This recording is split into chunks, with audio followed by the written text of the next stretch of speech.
If you love coffee and chocolate, but you want a healthy dessert, you're gonna wanna make this no-bake mocha chocolate cake. I just recipe tested it and it came out amazing.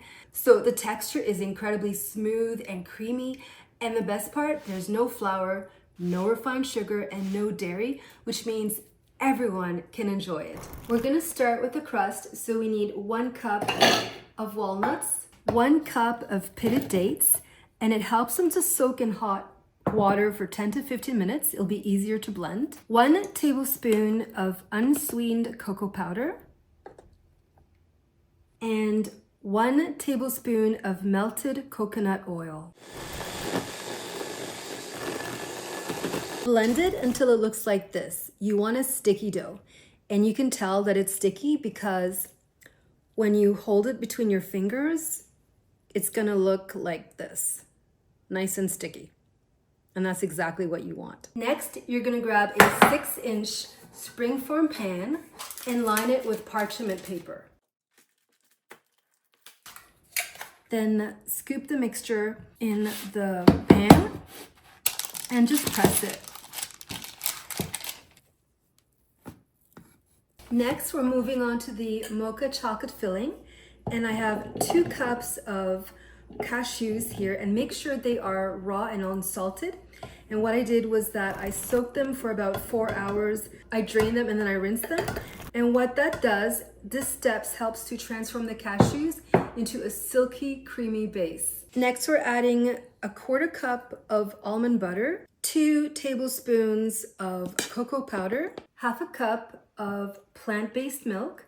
I'm using soy, but you can use the milk of your choice. 1/4 cup of maple syrup, but you can use date sugar or coconut sugar if you prefer. 1/4 cup of brewed coffee, and make sure that it's completely cooled off. 1/4 cup of melted coconut oil. And last but not least, a dash of vanilla extract.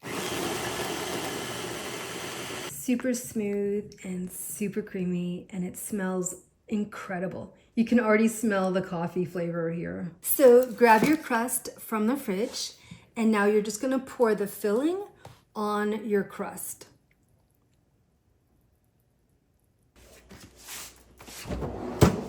Put the cake in the freezer for 1 to 2 hours so that it sets.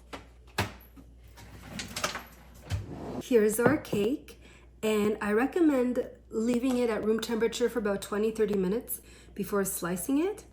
And you can finish it with just a bit of dusting of cocoa powder, or if you prefer, you can add some more walnuts. So like I said, if you love chocolate and coffee, I think you're gonna love this cake. The texture is incredibly smooth and creamy, and the crust is just slightly nutty and chocolatey. It's an incredibly delicious cake.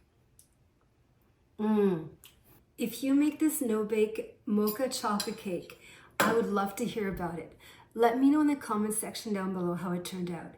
And if you love no-bake desserts and you also love carrot cake, you're gonna wanna watch my healthy, raw, vegan carrot cake video next. Thank you so much for watching. I'll see you in my next video.